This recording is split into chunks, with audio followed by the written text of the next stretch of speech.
రాజన్న సిరిసిల్ల జిల్లాలో ఏటీఎం ను చోరీ చేయడం కలకలం రేపింది. దుండగులు ఏటీఎం ను వాహనంలో ఎత్తుకెళ్లారు. ఎల్లారెడ్డిపేట పోలీస్ స్టేషన్ కు కూతవేడి దూరంలో ఈ ఘటన జరిగింది. ఎస్బీఐ ఏటీఎం ను నిందితులు లక్ష్యంగా చేసుకున్నారు. ఘటనా స్థలిని ఎస్పీ మహేష్ పరిశీలించారు. భద్రతా లోపాలపై ఎస్పీ ఆరా తీస్తున్నారు. నిందితులను పట్టుకునేందుకు ప్రత్యేక బృందాలు రంగంలోకి దించారు.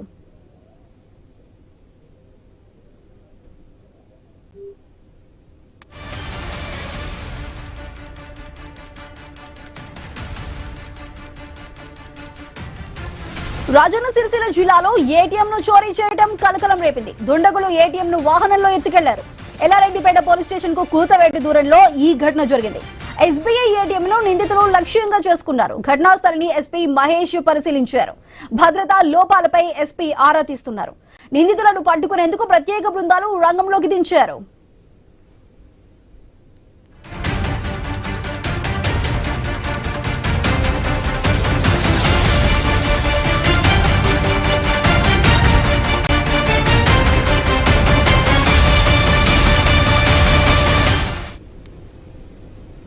రాజన్న సిరిసిల్ల జిల్లాలో ఏటీఎం ను చోరీ చేయడం కలకలం రేపుతోంది. అయితే దుండగులు ఏటీఎం ను వాహనంలో ఎత్తుకెళ్లారు. ఎల్లారెడ్డిపేట పోలీస్ స్టేషన్ కు కూతవేడు దూరంలోనే ఈ ఘటన చోటు చేసుకుంది. ఎస్బీఐ ఏటీఎం ను నిందితులు లక్ష్యంగా చేసుకున్నారు. అయితే అక్కడ ఘటనా స్థలిని ఎస్పీ మహేష్ పరిశీలించారు. అక్కడున్న భద్రతా లోపాలపై ఎస్పీ ఆరా తీస్తున్నారు. నిందితులను పట్టుకునేందుకు ప్రత్యేక బృందాలను రంగంలోకి దించారు పోలీసులు.